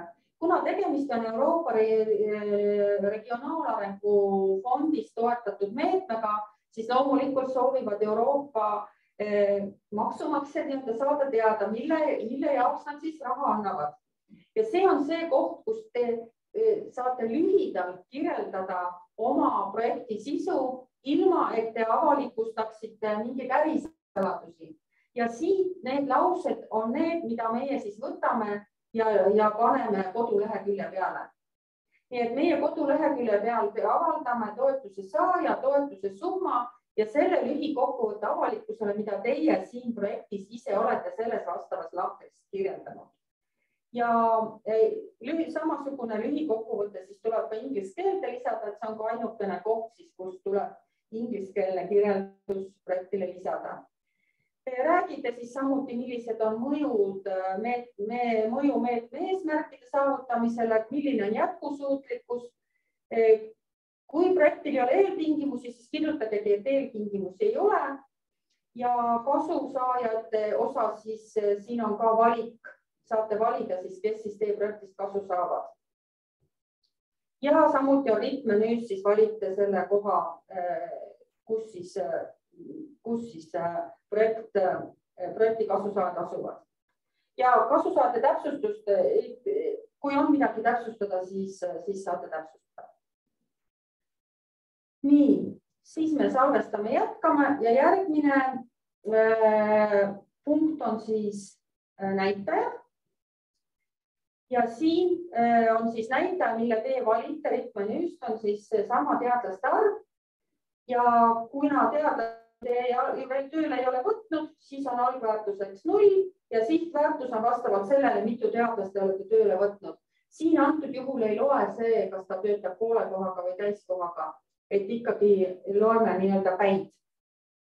Nii et kahes kohas siis tuleb meil märkida, kui teil on rakendusuuringu ja tootearendusprojekt, siis märgitegi vastavalt siis need teadlased siia ära ja samuti üks koht on veel, kuhu siis teadlaste arv tuleb märkida. Ja edasi on juba, kuna me anname Euroopa Regionaalarengu fondi toetust, siis on ka Euroopa Liidu ülesed teemad, mis siis huvitavad. Siis lugege need küsimused siin läbi ja kui mõni teiega, kui teil on näiteks IT-tehnoloogiline infotehnoloogia alane projekt, siis kindlasti on see projekt ka infoühiskonda edendava mõjuga. Saate siin valida jah ja siis kirjeldada järgmistel väljadel seda, milles see mõju seisneb. Need väljad ei ole kohustuslikud, kuid palun siis need läbi lugeda, sellepärast et kui me ikkagi projekti vastavaks tunnistamise käigus leiame, et mingi mõju koht teile olla võiks, siis võib-olla me palume seda täiendada. Ainukene kohustuslik punkt siin on projekti mõju Eesti majandusele ühiskonnale. Et see on kohustuslik ja siin on ka toodud küsimärgi all siis välja, et mida me siis siinkohal ootame. Et see on siis see kohustuslik punkt, mida te peate kirjeldama. Ja nüüd on siis meil tegevuste sakk. Ja siin on siis selline koht,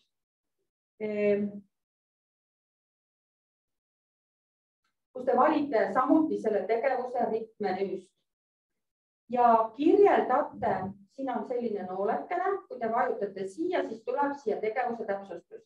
Ja see on see koht, kus me paluksime teil nüüd välja tuua projekti täpsema ajakava. Ehk kui teil on nii rakendusuuringu tootearendus, siis siin kirjeldate te ära nagu tegevuste kaupa, milliseid tegevusi projektis tehakse ja millisel perioodil. Ja see on nüüd uuendus võrreldes esimese taotlusvooruga, kuna nüüd me nägime esimese taotlusvoorus, et need tegevuskavad siiski ei ole piisava täpsusega, siis see on see koht, kus te saate siis kirjeldada neid tegevusi. Ja uus asi veel on see, et lisate siis lisadokumendi väljale kvantidiagrammi, kus te siis toote välja tegevuste ja ajalise siis jaotuse nii siis vaheetappide kui oodatavate lõppetappide kaupa. Ja kanditabeli te leiate, kui te panete näiteks Google'i otsingusse või siis meil on ka mingi põhi olemas. Nii et siis vastavalt rakendusuuringu tegevused, tootearendustegevused, kui teil on need mõlemad, meie lihtsalt tõime sellise näite ja tegevuse planeeritud ja alguse lõpp peavad siis lõpuks kokku minema sellega, mis te panite üldandmete all projekti tegevuse alguseks ja lõpuks. Kindlasti peate te kirjeldama seda intellektuaalse omandi kuuluvust projekti lõppedes ja selline punkt on peab olema ka töölepingus, mille te sõlmite teadlasega, et hiljem ei tekiks vaidlusi, kui tekib intellektuaalne omand, et kellele see siis kuulub, kas see on ettevõttele või jagate kahasse teadlasele. See on teie enda kokkulepe ja selles osas me mingit tingimusi ei tee. Ja 4 kohustuslikku dokumenti, kõigepealt siis taotleja majandustulemuste aruanne, siis taotluse esitamise seisuga, ehk siis kui te esitate nüüd selle, ütleme homme, siis on meil vaja siis 2021 bilansi ja kasumi aruannet, viimane heaks kiidetud majandusaasta aruanne, 2020 aasta aruanne, sest see peaks nüüd olema kõikidel juba esitatud. Kõikide teadlaste akadeemilised CV-d ja kui te ei ole akadeemilist CV, siis näiteks ütleme, et ta on inseneri töökohal või siis igal juhul peavad olema toodud välja publikatsioonid, mis siis teadlasel on tehtud ja varasemad kogemused projektides ja siis kandidiagramm projekti etappide ülesannete ajalise läbiviimise kohta. Et see on siis teine sisuline osa sellest taotlusest. Ja kolmas on meil siis eelarve, mis on selles mõttes, ma ütlen kahjuks, et kuna see külastandardne on see vorm, siis siin selle täitmisega on olnud nagu võib-olla kõige rohkem probleeme. Kõigepealt te peate kindlasti määrama selle, et see kulud on hüvitatud standardiseeritud ühikuhindade alusel ja siis, kui nüüd on teil nii rakendusuuringu tootearendus, siis te valite, et projekti tegevustel on erinev toetusmäär. Aga kui te teete ainult rakendusuuringut näiteks, siis valite, et kõigil tegevustel on sama toetusmäär. Ja nüüd tuleb teil siis, ja seda ma ütlen kindlasti, et nende projektidega tulu ei teenita, ja samuti ei ole vaja lisada ka kulu-tulu analüüsi faili. Ja järgmisena mina jätaksin esialgu selle projekti maksumuse lahtiseks. Siia ma midagi ei täidaks, vaid liiguksin siis tegevuste eelarve juurde. Ja täita tuleb teil siis otsene personalikulu summa. Siia te märgite siis ja eelarve reale märgite siis selle täpsustuse, kuidas te teadlase tööle võtate. Näiteks ta töötab teil täiskoormusega 12 kuud 3264 ja siit te saate nüüd selle summa, mille te siis meil on need summad pandud lihtsalt praegu sellise näidisena ja siia märgitegi siis selle summa, mis te saate selleks otseseks personalikulu reale. Ja kui tal on nüüd tootearendus, siis tuleb siia samasugune teha vastavalt tootearendusele ja siis see süsteem ise arvutab ühtse määra kulu. Kuskile mujale ridadele te ise rohkem midagi kirjutama ei pea. Horisontaalsete kulude puhul te ei täida. Ja siis saate te selle abikõlbliku summa ja nüüd liigute siis siia ja märgite need abikõlblikud summad siia projekti maksumuse reale.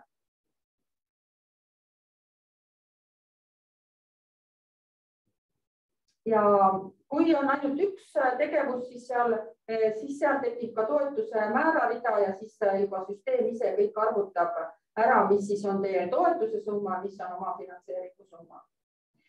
Ja nüüd selle 40 ja siis, kui teadlane on võetud tööle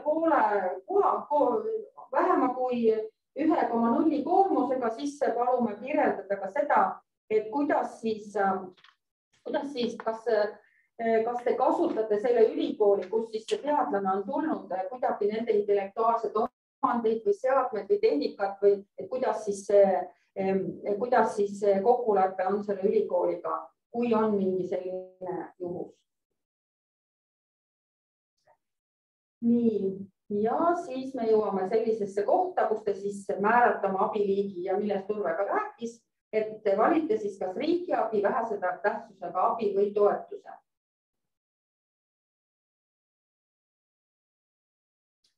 Ja siin on üks selline koht, lisaühik. Nii, siin te hakkate kirjutama tööjõukulu.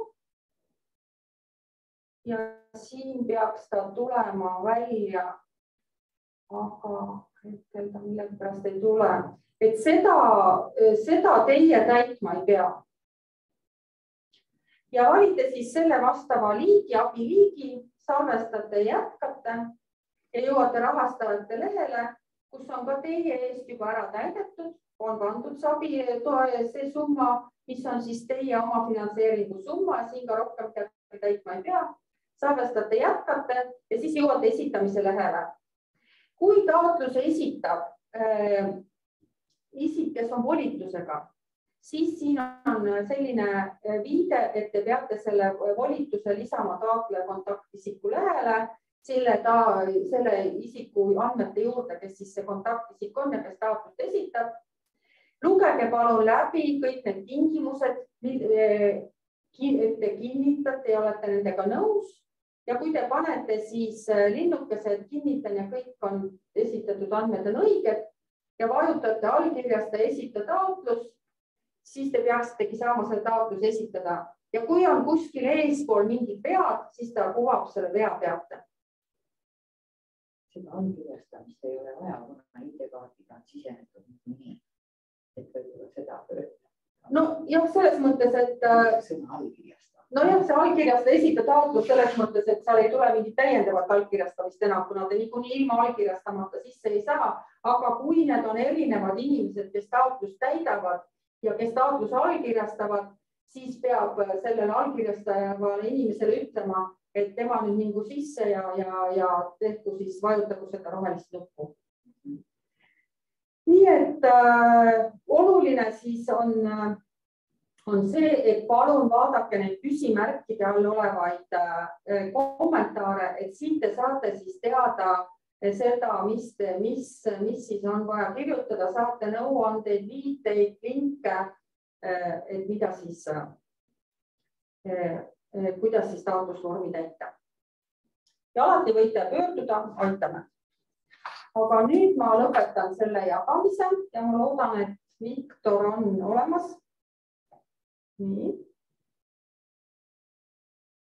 Jah, vabandan juba ette, et meil oleme ajast üle läinud, aga kas sa jagad ise oma või ma jagan? Ole hea, jaga ise, siis on mul lihtsam äkki. Jah, et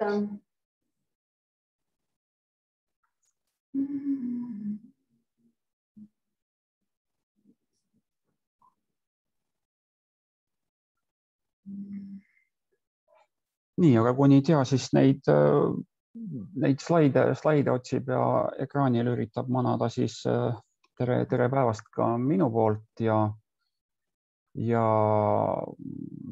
mina siis, ma isegi ei räägi, ma ainult nüüd natukene markeerin ära siis mõned mõisted, mis oleks vajalik üle vaadata siis enne seda, kui te selle taotlusprotsessi juurde üldse nagu jõuate, ehk siis need on nagu need küsimused, millest siis nagu võiks enne endale ülevaate saada, et enne kui nagu taotlemise juurde nagu jõuda, et kas see meede on üldse see, mis nagu teile nagu sobib.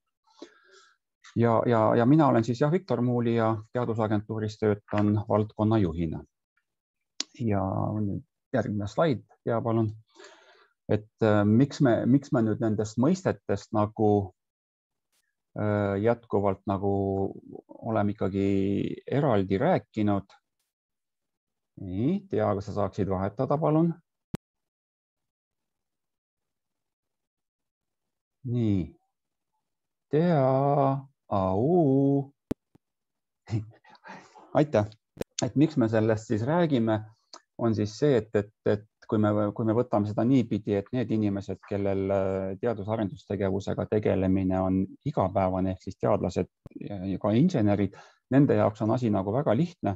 aga need inimesed, kes nendega nagu igapäevaselt kokku ei puutu ja nendeks inimesteks ettevõtjad üldjuhul kindlasti ka on, et nende jaoks on see siin kohati meenutab nagu putru ja kapsast ja samas on erinevatel sõnadel on eri kontekstis erinevad tähendused.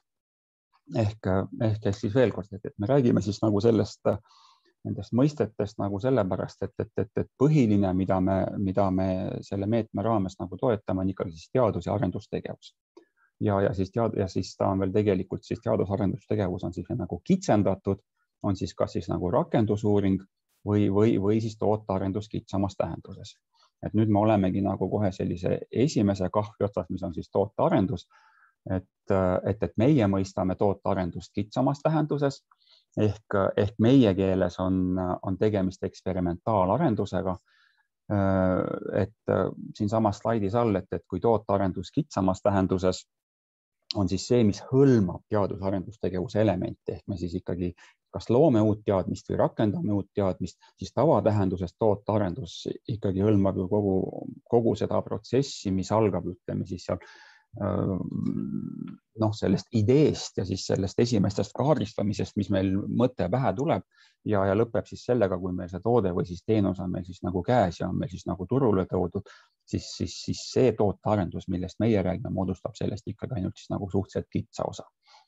Samamoodi siis ka teadus-arendustegevus ei võrdu kindlasti arendustegevuse. Arendustegevus on jällegi mõõtmatult laiem kui teadus-arendustegevus.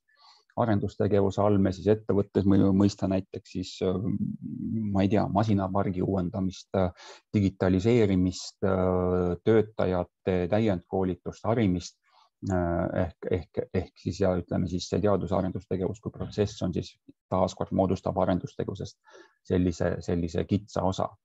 Ja samamoodi siis ka rakendusuuring ei võrdu uuring, kuna uuring on siis meil jällegi siis nagu oluliselt laiem mõiste kui rakendusuuring.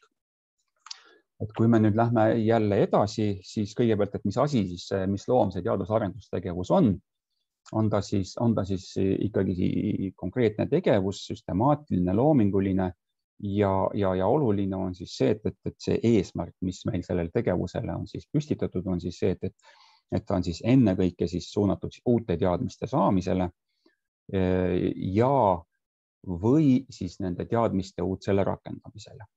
Ja mis on siin on siis nagu see ka nende uuringute seisukohast, et kui me jagame neid teadus- ja arendustegevust, jagatakse klassikaliselt nagu kolmeks. Alusuuringud, mis on siis suunatud uute teadmiste saamisele, on ta siis maailma põhialused, on ta siis ehk kui me uurime mingit nähtust ja meil ei ole eesmärk seda saadud teadmist hakata lähemas tulevikus, eesmärk ei ole selle rakendamine, eesmärk on teadmine. Siis selle alusuuringu rahastajateks, selle on üldjuhul rahastab alusuuringut avalik sektor ja siit tulenevalt siis seda üldjuhul seda alusuuringut viivad läbi siis teadus-arendusasutused, siis ka laias laastus siis ka ütleme siis ülikoolid ja siis üldjuhul on siis alusuuringute tulemused on siis kõigile avalikult kättesaadavad siis teaduspublikatsioonide näol. See on siis nüüd see osa, mida meie tegelikult ei toeta. Teine osa on siis rakendusuuring. Rakendusuuringul on siis üldjuhul olemas tellija, ehk siis rakendusuuringut tehakse mingi eesmärgiga, et siis sellest uuringu käigust saadud või saadavat teadmist siis rakendada siis eesmärk on seda uut teadmist saada, seda siis ka lähitulevikus nagu rakendada.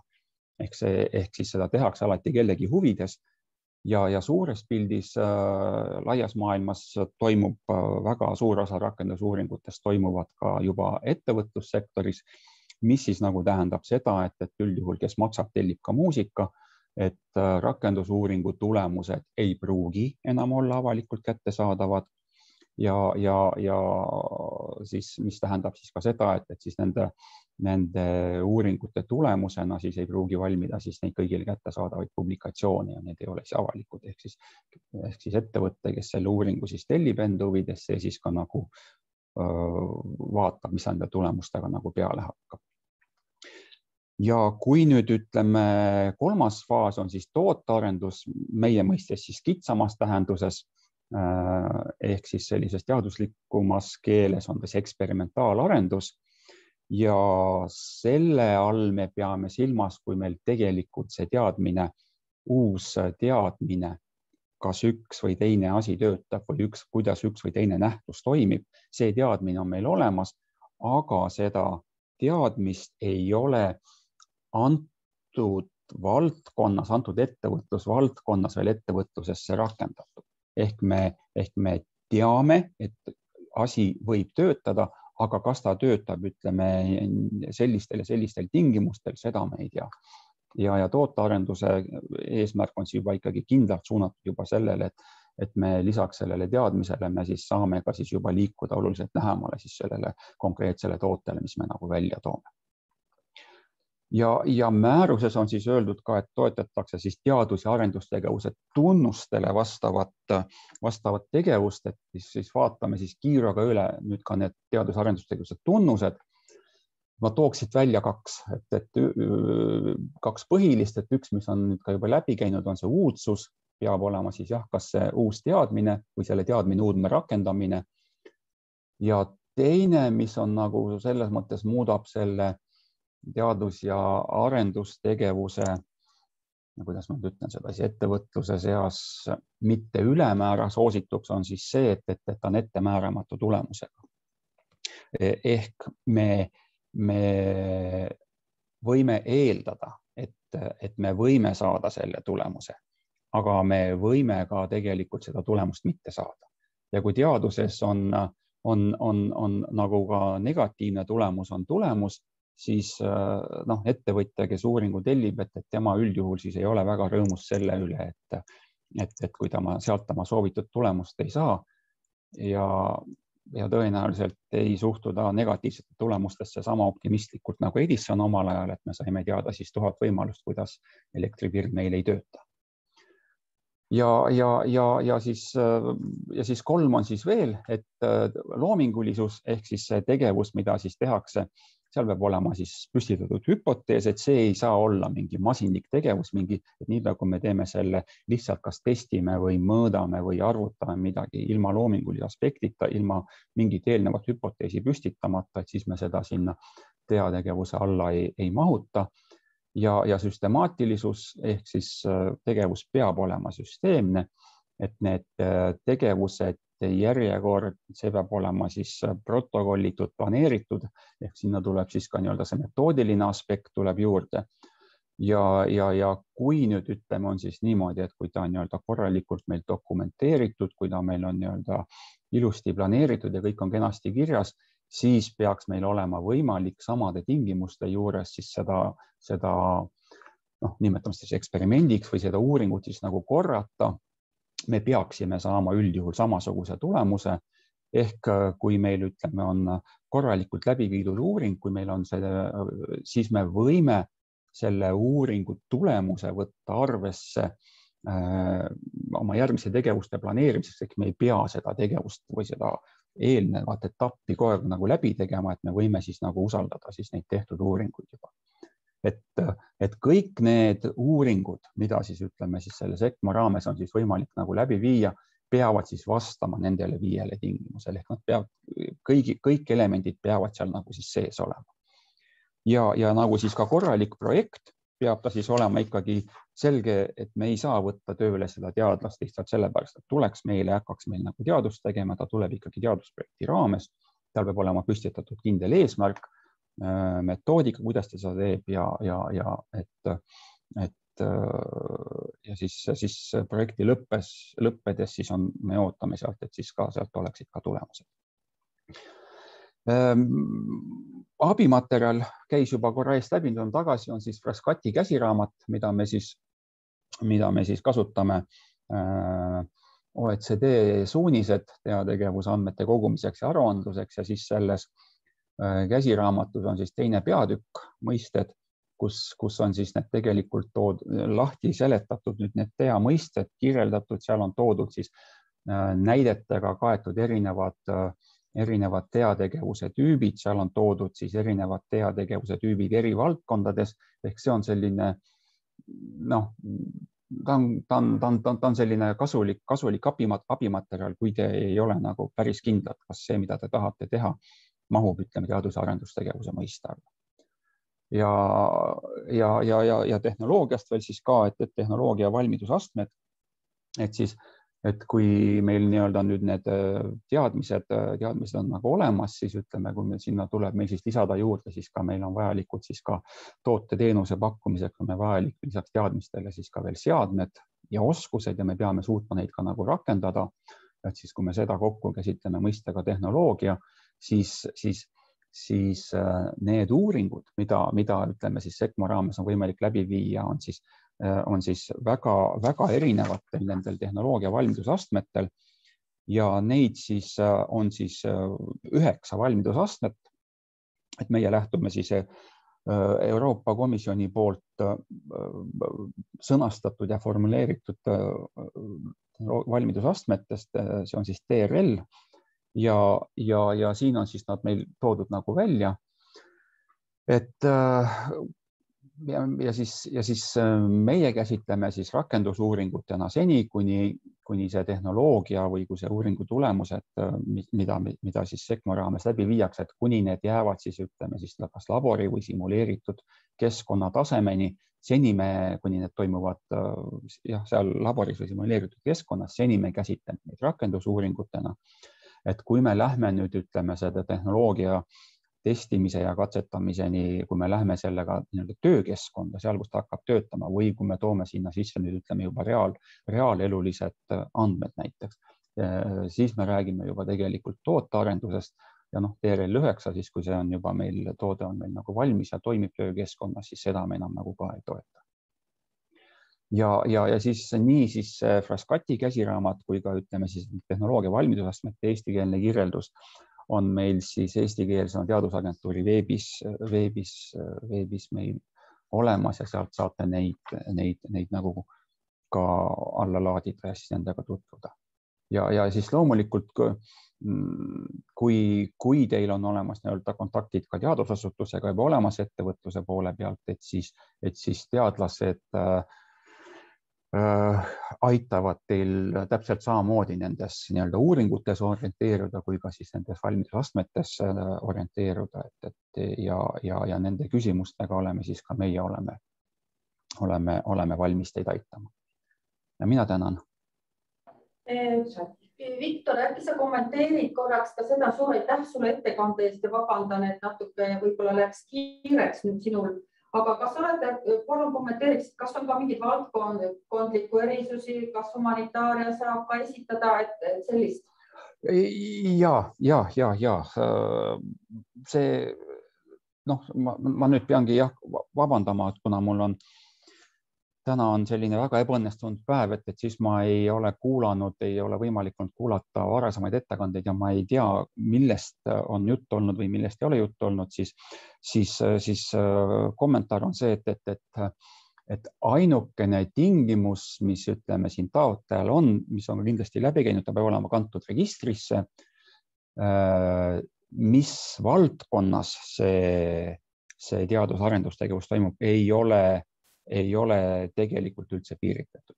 See võib olla nii reaalteadustes, tehnikateadustes, meil on SECMO raames on meil olemas näide ka sotsiaalteadustest näiteks, ehk siin on see valdkond on piiritlemata. Selge, aga tänan väga ja nüüd on meil veel jäänud mõned natukene veel küsimuste jaoks. Et Pille, kas sa said natuke jälgida seda, et kui palju küsimusi nüüd juba nende ettekannetega sai kaetud ja kui palju said juba chatis vastuseid, et meile saadeti need küsimusi ka ette registreerimisel, et kas need küsimused, mis ette saadetud on enam-vähem juba kaetud või tahaksid sa veel midagi täpsustada? Ja ma tahaksin natukene täpsustada, et üks küsimus on tulnud kraadiõppurite võimalused sektorite vahelises liikumises, tööstusdoktorantuur versus sektorite vaheline liikuvus. Et tegelikult on sedasi, et praegune SECMO ei ole suunatud spetsiaalselt kraadiõppuritele, et HTM on hetkel välja töötamas uut struktuurivahendite perioodi, mille raames me oleme mõelnud ka ettevõtlusdoktorantuuri või koostöödoktorantuurile, millega siis toetame just doktorantuuris õppivaid isikuid. Siis ka küsimus, et kas teadlased peavad lahkuma ülikoolist või võib tööleping osakoormusega säilida. Nad ei pea lahkuma ülikoolist, võivad edasi olla osakoormusega ülikoolis, see ei ole probleem.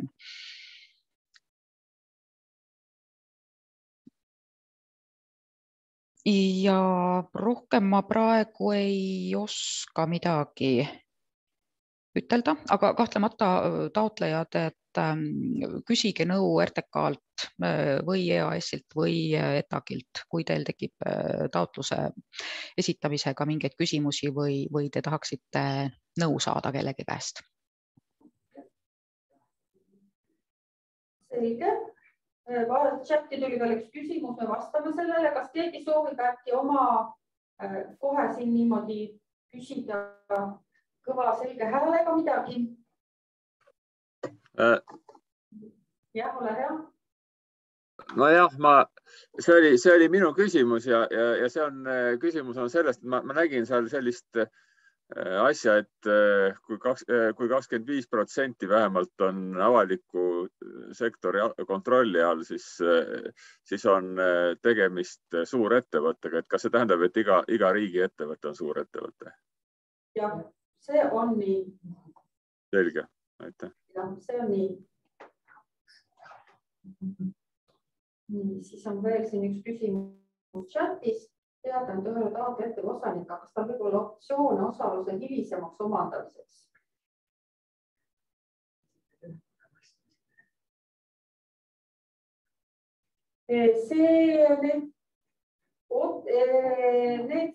Need optsioonid saavad hiljem omandada, kui taotlus on juba esitatud, siis hiljem on need võimalik neid optsioone omandada. Et see ei ole, hilisemad takistusi selleks ei ole.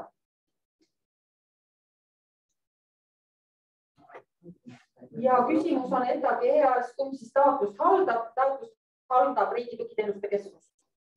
Ja ETAG ja EAS on teile nõustavaks pooleks, kas siis mis iganes küsimustes te veel täiendavalt nõustamist vajate, nagu näiteks võib-olla viia kokku asutusi ja teadlasi, võib-olla testida näiteks oma projekti sobivust, kas ta on DEA-alane projekt või siis näiteks intellektuaalomandi küsimustest nõustamine, et siis nendes küsimustes saate te ETAG-i ja EAS-i poole pöörduda, aga haldab Riigi Tugiteenuste Keskus.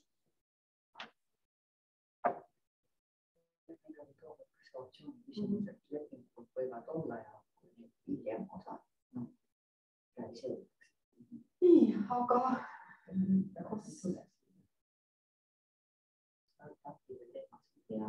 aga kui rohkem küsimusi ei ole, siis ma väga tänan meie esinejaid, väga tänan kõiki osalejaid ja julgustan, tulge taotlema. Vahendeid on ja nii nagu te kuulsite ka meie ettevõtja näitest, on see väga selles mõttes kasulik selliselt ära kasutada selline meede ja kõik infopäeva materjalid, kaasa arvatud infopäeva salvestus, saab olema siis RTK koduleheküljel peal kättesaadav koos kõikide muude taotlemistingimuste ja hindamisjuhendite ja taotlusvormi väljade näidistega, et selle leiate kõik siis meie kodulehekülje peal. Et olete oodatud taotlema. Aitäh ja kena päeva jätku. Kas sealt on see chati salvestada?